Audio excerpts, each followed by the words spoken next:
चलिए सीधा आपको यहां से ले चलते हैं उत्तर प्रदेश की ओर, जहां पर आपको बता दें मुख्यमंत्री योगी आदित्यनाथ का गोरखपुर दौरा है। महाराणा प्रताप शिक्षा परिषद द्वारा कार्यशाला का आयोजन किया गया है, जहां पर मुख्यमंत्री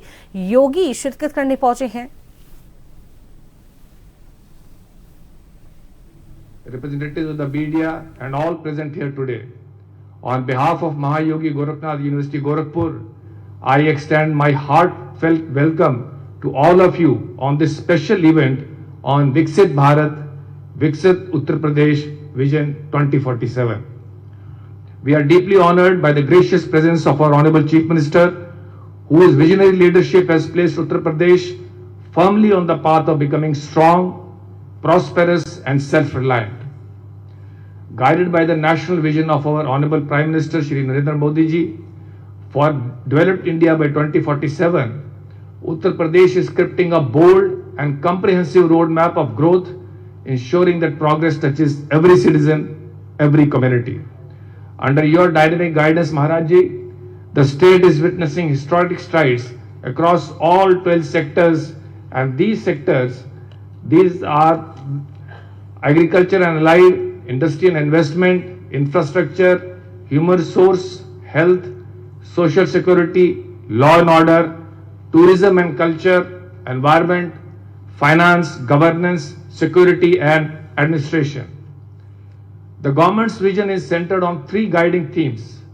Arth Dhruv, that is economics,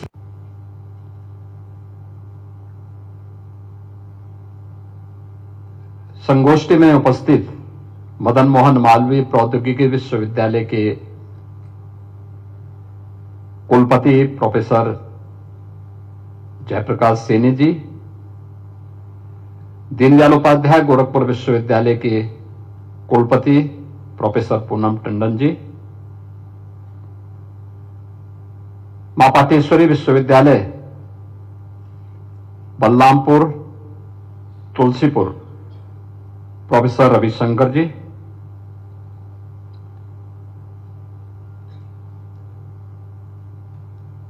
निदेशक और मुख्य कार्यकारी AIIMS Gorakhpur major general doctor Vibha Dutta ji, medical director MP Birla समूह हॉस्पिटल डॉक्टर संजय माहेश्वरी जी, भारत के पूर्व औषधि महानियंत्रक और उत्तर प्रदेश सरकार के फार्मा एडवाइजर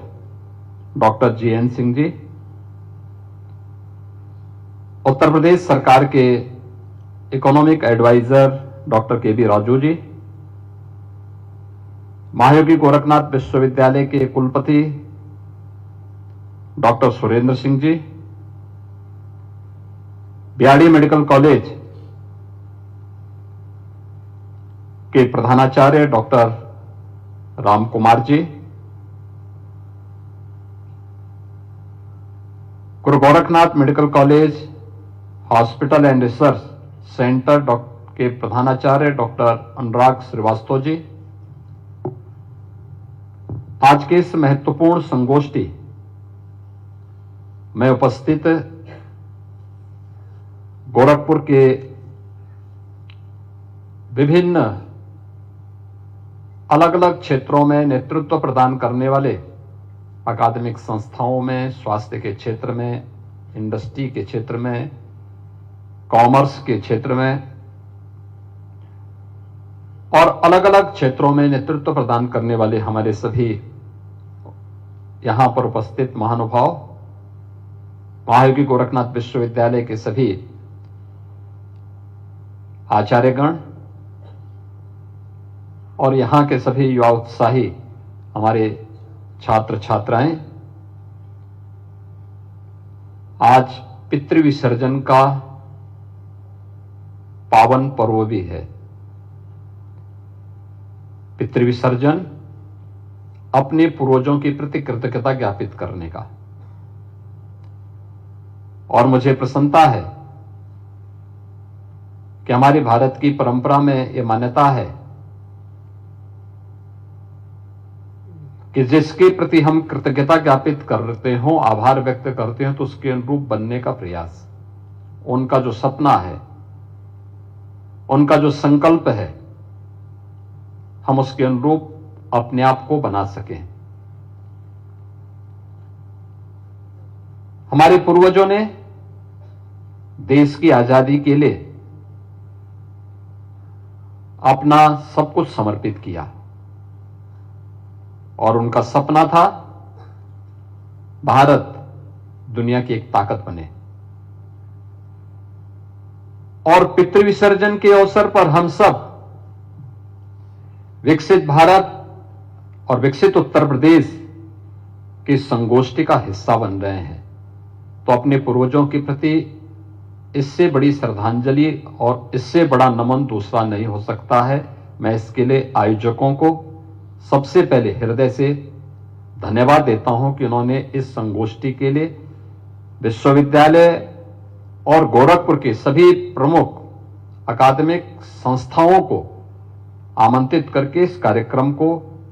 आज इस विश्वविद्यालय में भी आयोजित कर रहे हैं। आपने पिछले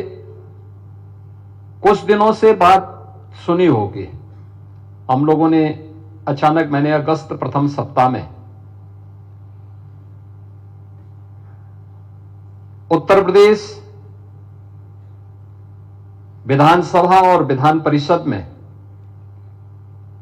इस मुद्दे पर चर्चा हो, इसके लिए मैंने दोनों सदनों के जो पीठासीन अधिकारी थे, विधानसभा के अध्यक्ष और विधान परिषद के सभापति, इन दोनों से मैंने इस बारे में आग्रह किया था।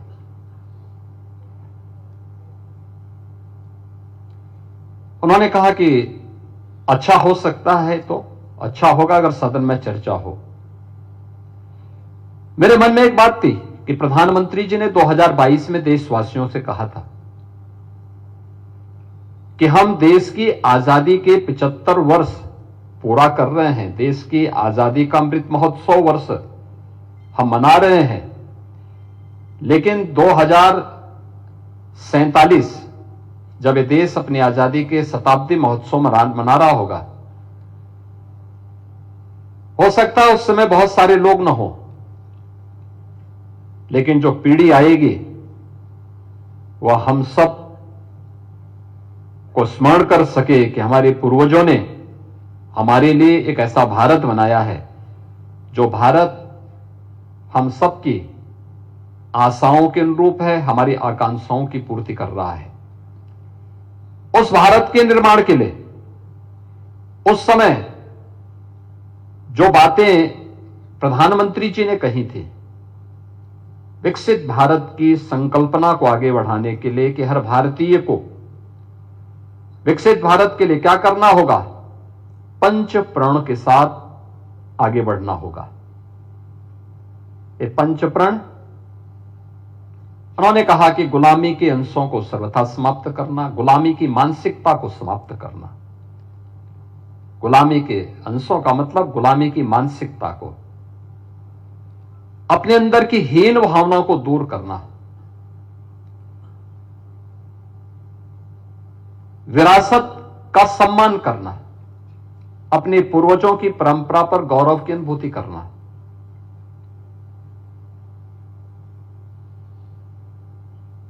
अपनी सेना, अर्धसेना और यूनिफॉर्म धारी जवानों के कार्यों के प्रति कृतज्ञता ज्ञापित करने का भाव और सम्मान का भाव हमारे मन में हो। हम चैन की नींद इसलिए सोते हैं क्योंकि देश की सीमाओं की रक्षा करने के लिए हमारे देश के जवान सर्दी, गर्मी, बरसात की प्रवाह के बगैर सीमाओं की रक्षा करते हैं। हम चैन की नींद इसलिए सोते हैं क्योंकि पैरामिलिट्री या पुलिस का जवान 24 घंटे अपनी ड्यूटी पर मुस्तैद रह करके हमें सुरक्षा देने का कार्य करता है। उसके प्रति भी एक सम्मान का भाव और कृतज्ञता का भाव हमारे मन में होना चाहिए। यह देश गुलाम क्यों हुआ? क्योंकि विभाजित था। हमें फिर से विभाजित नहीं होना है। ये जातिवादी मानसिकता, ये क्षेत्रीय विभाजन की मानसिकता, यह विभिन्न वादों में विभाजन की मानसिकता जो भारत की गुलामी का कारण बना था, उससे मुक्त होकर के हमें सामाजिक एकता के मार्गों को प्रशस्त करने की दिशा में आगे बढ़ना होगा। समता मूलक समाज की दिशा में आगे बढ़ना पड़ेगा, वही राष्ट्रीय एकता का आधार बनेगा। और पांचवा जो उन्होंने बताया था वह नागरिक कर्तव्य। नागरिक अधिकारों की चर्चा सब करते हैं, हम कर्तव्यों की चर्चा कब करें? और उन नागरिक कर्तव्यों से जोड़ने के लिए, इन पंच प्रणों के साथ जोड़ने के लिए प्रधानमंत्री जी ने हर देशवासी से आह्वान किया था। लेकिन यह बात 2022 में प्रधानमंत्री जी ने कही। एक वर्ष बीता, दूसरा वर्ष बीता, तीसरा वर्ष बीता, हम लोग मान करके चलते थे कि आवाज कहीं ना कहीं से तो आएगी, लेकिन अंत में यह हुआ कि नहीं, अन्य जगह से आवाज नहीं आएगी तो कम से कम उत्तर प्रदेश से ही इस आवाज को आगे बढ़ाएं। और उत्तर प्रदेश से हम लोगों ने जब इस बात को कहा, आप आश्चर्य करेंगे, जब मैंने सदन में इस बात की चर्चा करने के लिए मैंने दलीय नेताओं की बैठक में कहा, तो बहुत सारे लोगों ने कहा कि ये कैसे हो सकता है, और सदन चलेगा तो हम लोगों को अपनी बातों को दूसरे तरीके से, हमने कहा भी जो भी आपको बोलना है, जो भी आपको बोलना है सदन में बोलिए, सदन की कार्रवाई को चलने दीजिए। जनता के मन में जो एक धारणा बनती जा रही है कि विधायिका में काम नहीं होता, चर्चा, स्वस्थ चर्चा आगे नहीं बढ़ती है, हमें इस धारणा को समाप्त करना होगा। सदन चर्चा का एक केंद्र बिंदु बनना चाहिए, इस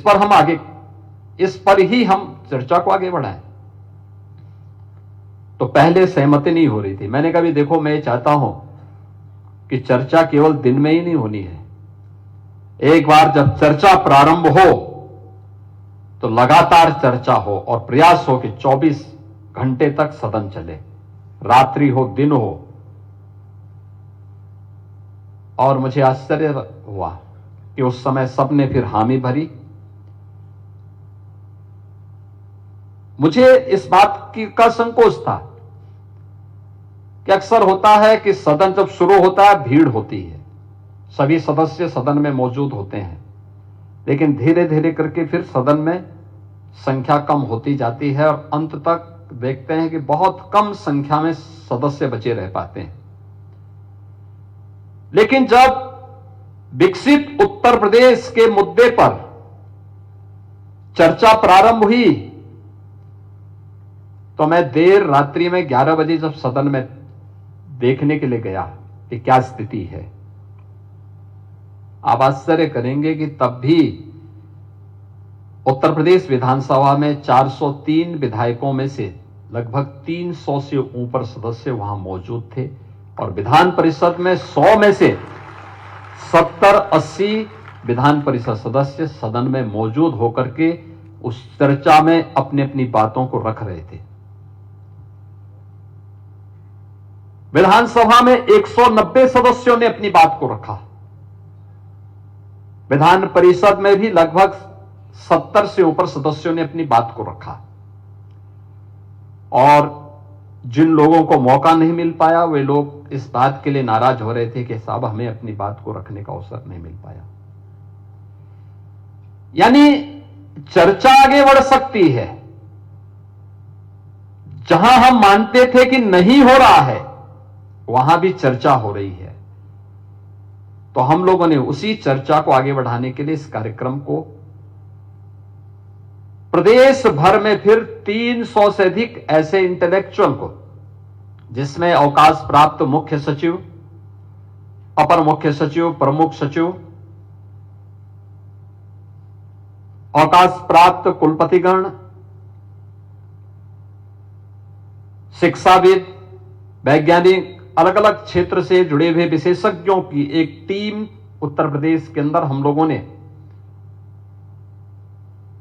इकट्ठा की और उन लोगों से मैंने चर्चा की। मैंने कहा भी आप क्या उत्तर प्रदेश की विभिन्न अकादमिक संस्थाओं में जा सकते हैं,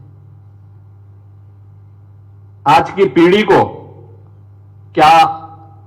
विकसित उत्तर प्रदेश और आत्मनिर्भर उत्तर प्रदेश की संकल्पना के साथ इन मुद्दों पर चर्चा करने के लिए आप आगे बढ़ सकते हैं। वे सभी खुश हुए, उन्होंने कहा हम चलेंगे। और मुझे प्रसन्नता है कि वह क्रम अभी लगातार चल रहा है। अलग अलग संस्थाओं में उन लोगों ने जाकर के अब तक 110 से अधिक अकादमिक संस्थाओं में, विश्वविद्यालयों में उन लोगों ने भ्रमण किया है